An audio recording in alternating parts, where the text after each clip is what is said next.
تو نبی بھی تو رب منوانے آیا تھا نا. اس نے کہا میرا رب اللہ ہے. فرشتوں نے کہا باری تعالیٰ اس نے مان لیا کہ تو اس کا رب ہے، اب بتا چھوڑ دے. فرمایا نہیں، اب ذرا دین کا پوچھ. کس کا؟ دین کا. کیونکہ اللہ کو ایک یہودی بھی مانتے ہیں، اللہ کو ایک نصرانی بھی مانتے ہیں، بعد عیسائیوں کے عقیدے میں بھی بعد 3 مانتے ہیں، تثلیث کے قائل ہیں، اور بعد ایک خدا بھی مانتے ہیں. اللہ نے فرمایا نہیں، اگلا سوال کرو اس کا دین کیا. حالانکہ وہ جانتا. انہوں نے کہا من دینوں، تیرا دین کیا ہے؟ تیرا دین؟ جب اس نے کہا تیرا دین کیا ہے فرشتوں نے، اس نے کہا میرا دین اسلام ہے. میرا دین. اب فرشتوں نے کہا باری تعالیٰ یہ تجھے بھی مانتا، اسلام کو بھی مانتا، اب چھوڑ دے. فرمایا نا، لا، ابھی نہ چھوڑا جائے. باری تعالیٰ کب چھوڑے؟ فرمایا پہلے چہرہ مصطفیٰ دکھاؤ، واللیل زلف دکھاؤ، حضور کا چہرہ پاک دکھا کر اس سے پوچھو کہ میرے مصطفیٰ کو مانتا ہے کہ نہیں. امام کہتے ہیں کہ جو مسلمان ہو، امام بخاری کہتے ہیں اس سے 3 سوال ہوتے ہی نہیں ہیں، اس سے ایک ہی ہوتا ہے، بس حضور کا پوچھا جاتا ہے. لوگ کہتے ہیں جی آپ جو باتیں سناتے ہیں یہ کوئی پوچھا جانا. بھائی یہی تو پوچھا جانا ہے، یہی تو. نماز کا سوال تو قیامت کے دن ہوگا، قبر میں کوئی سوال نماز کا نہیں ہوگا. پہلا سوال قیامت کے دن کس کو کیا ہونا ہے؟ نماز کا ہونا ہے. لیکن قبر میں حضرت سیدنا عثمان غنی جب قبر دیکھتے تو رو پڑتے. آپ کی داڑھی مبارک تر ہو جاتی.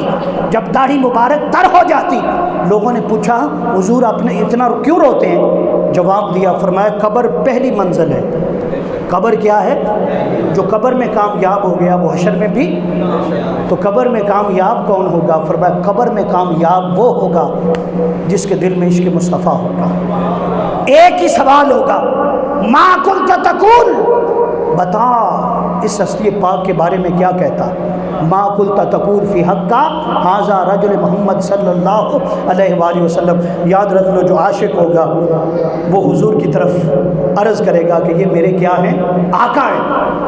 ابھی اس نے نہیں کہا، بس کہنے لگے گا. حضور فرمائیں گے ولا تسلوہ انی، اس سے مت پوچھو یہ کون ہے، میں بتاتا ہوں یہ کون ہے.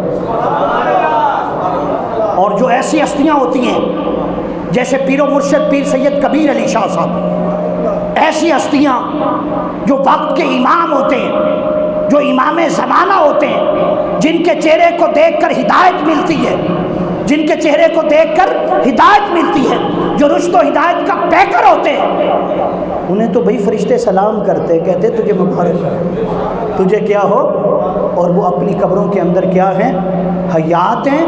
اور اللہ کے جو نیک بندے ہیں جو اللہ کی راہ میں جن کی جان جاتی ہے، اور اللہ کی راہ یہی تھی نا، ایک تو وہ ہے جو شہید ہوتا ہے، ایک وہ بھی ہے جو بیٹیوں کے سروں پر چادر دیتا ہے، جو عشق مصطفیٰ کے راستے پر چلتا، جن کی داڑھی سفید عشق مصطفیٰ میں ہوتی ہے، اور اپنی زندگی کا مشن صرف ایک ہوتا ہے کہ لوگوں کے دلوں میں عشق مصطفیٰ کو اتارنا ہے. تو اللہ پاک ان کی قبروں سے بھی فیض عطا فرماتا ہے، ان کی قبروں سے بھی فیض عطا فرماتا ہے. اس لیے پھر انہیں آگاہی ہوتی ہے. اور آخری گفتگو کے حصے کی طرف جاتا ہوں. آج جمعہ المبارک میں بھی میں نے عرض کیا کہ 1 سال پہلے، کتنا؟ 12 جون کو، 12 جون 1919 میں کہا تھا اپنے غلام کو جن کا نام بدر ہے. کیا نام ہے؟ کہا آج کے دن جو آج یہ کیلنڈر ہے نا، اس پر ڈیٹ پر ٹک لگا دو. حضور کیا ہے؟ فرمایا اگلے سال جب یہ دن آئے گا 12 جون کا تو جنازہ اٹھ جائے گا، جنازہ اٹھ جائے گا. اور پھر خادم خاص کہتے ہیں کہ جب وہ رات آئی، جمعرات کی رات تھی. کیا تھی؟ اور جمعرات کی رات آقا علیہ السلام نے فرمایا جس کو جمعرات یا شب جمعہ مل گئی، کوئی حساب و کتاب نہیں، کوئی حساب و کتاب نہیں. اور جو خودی کتاب ہو، جو عشق کی کتاب ہو، جو حضور کریم آقا صلی اللہ علیہ وسلم کے دین کے پھیلانے کی کتاب ہو، وہ شخص جن کا رونٹا رونٹا عشق مصطفیٰ سے منور ہو، اس ہستی کا عالم کیا ہوگا. فرماتے ہیں پھر وہ سال گزرا اور پورے سال میں آپ نے شیخ کی تقریروں کو سنا ہوگا، میں بھی تھوڑے دن پہلے ایک تقریر سن رہا تھا جس میں آپ باقاعدہ حافظ جی سرکار کو فرما رہے تھے کہ یہ میرے جانشین ہیں۔ دوسرا بیٹا لالا جی، ان کے لیے کہا کہ انہیں میں وارث بنا رہا ہوں، انہیں کیا کر رہا ہوں، باقی امور ان کے سپرد کر رہا ہوں، اور انہیں اپنا جانشین، یعنی انہیں یقین تھا وہ جو میں نے آج جمعہ المبارک میں بھی عرض کیا کہ 1 سال پہلے رب خبر بھیجتا ہے، خبر آتی ہے، دیدار کروایا جاتا ہے، دیدار کروا کے تیار کیا جاتا ہے۔ تو فرماتے ہیں کہ جب وہ جمعرات آئی، بس جو جمعرات 12 جون کی جمعرات آئی، کون سی جمعرات؟ 11 جون کی رات 12 بجے اگلی تاریخ شروع ہونی تھی۔ فرماتے 10 منٹ رہتے تھے، کتنے؟ تو بار فرمان پوچھنے لگے خادموں سے، فرمایا کتنا ٹائم رہ گیا اگلی تاریخ؟ فرمایا حضور 10 منٹ۔ فرمایا ذکر شروع کر دو، درود تاج پڑھو، درود تاج۔ پھر خود جھومتے رہے، سنتے رہے، بعض جملے ایسے تھے جن کو دہراتے رہے، اور پھر ٹھیک جب 12 بجے آپ کا اس دنیا فانی سے، یا ایتھا النفس المطمئنہ ارجعی الی ربک راضیۃ مرضیہ فادخلی فی عبادی وادخلی فی جنتی، کہ جو اللہ کے نیک اور مقرب بندے ہوتے ہیں، جب ان کی روح نکلتی ہے فرشتے آتے ہیں، سلام کرتے ہیں، یا ایتھا النفس المطمئنہ، اے اطمینان پا جانے والی جان لوٹ آ، حوریں تیرا انتظار کر رہی ہیں، جنت کے محل تیرا انتظار کر رہے ہیں، کنسی تیرے انتظار میں کھڑے، جنت کے سارے دروازے کھولے گئے ہیں، آسمان کے سارے دروازے کھولے گئے ہیں۔ یا ایتھا النفس المطمئنہ، اطمینان والی جان، ارجعی لوٹا، تیرا رب تجھے بلا رہا ہے، ارجع الی ربک راضیۃ مرضیہ، میرے ان بندوں میں جن سے میں راضی ہو گیا۔ وہ کون بندے؟ فرمایا وہ میرے نبی بھی کھڑے ہیں، رسول بھی کھڑے ہیں، انبیاء بھی کھڑے ہیں، تلک الرسل فضلنا بعضهم علی بعض من کلم اللہ ورفع بعضهم درجات، درجے والے بھی کھڑے ہیں۔ فرمایا پھر یہ رضا والے اہل بیت بھی ہیں، صحابہ کرام بھی ہیں، شاہ نقش بند بھی ہیں، شاہ چشت بھی ہیں، میرے ان بندوں میں تو بھی شامل ہو۔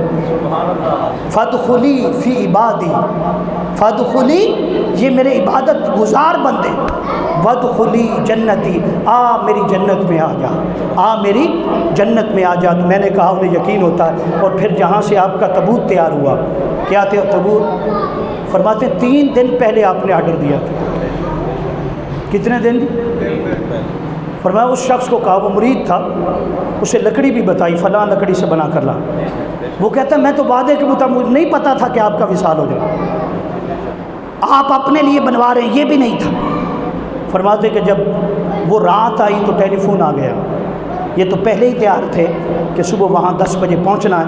تو فرماتے میں نے عرض کیا کہ ایسی ہستیوں کو اللہ پاک نور معرفت عطا کرتا ہے، وہ اللہ کے نور سے دیکھتے ہیں، نور سے سنتے ہیں، نور سے چلتے ہیں، نور سے کھاتے ہیں، نور سے پیتے ہیں، اور وہ نور کی نگاہ جس پر ہو جائے اللہ تعالیٰ اس کے دل کو بھی نور سے چمکا دیتا ہے۔ تو آپ خوش نصیب ہیں، اللہ پاک نے آپ کو ایسی ہستی عطا فرمائی۔ اور جو نہیں مرید، مرید ارادت کا نام ہوتا ہے، کیا ہے؟ میری بھی بیعت نہیں، لیکن ارادت ہے، محبت ہے۔ جتنے حضور کے عاشق ہیں، جتنے حضور کے غلام ہیں، جو حضور کا ہے وہ ہمارا، وہ کیا ہے؟ کیونکہ ہم یہی کہتے ہیں، آخری بات کہتا ہوں، صدا و صدا روے تیرا دوارا یا رسول اللہ، سب پڑھیے، صدا و صدا روے تیرا دوارا یا رسول اللہ، پڑھیے صدا و صدا روے تیرا دوارا یا رسول اللہ، جتھے ہوندا اے دکھیاں دا گزارا یا رسول اللہ۔ تو یہ وہ مرشد تھے جو درے حضور پر پیش کرنے والے تھے۔ اللہ پاک آپ کے درجات کو بلند فرمائے۔ آپ کے جو صاحبزادہ صاحب جانشین ہیں، اللہ پاک ان کے فیض میں، ان کی نورانیت میں، ان کی روحانیت میں دن دوگنی رات چوگنی ترقی عطا فرمائے، اور جو آپ کے امور کے امین ہیں اللہ پاک ان پر بھی اپنا خاص کرم نازل فرمائے، اور جو ہمارے فرحان علی بھائی ہیں، ان کے والد صاحب ہیں، اور جتنے دوست اس محفل پاک کو سجا رہے ہیں، آپ انشاءاللہ تعالی محروم فیض نہیں رہیں گے۔ تو اللہ پاک نے آخری بات یہ فرمایا کہ تو ان کا ہو جا، تو کیا ہو جا، یہ میرے ہو گئے۔ کیوں بھائی؟ فرمایا یہ مجھے یریدون وجہہ، یہ میرا مکھڑا دیکھنا چاہتے ہیں، اور میں ان کو اپنا دیدار کرواؤں گا اور ان کا مکھڑا دیکھوں گا۔ اللہ پاک عمل کی توفیق عطا فرمائے اور سرکار کی پکی اور سچی غلامی عطا فرمائے۔ وما علینا الا البلاغ۔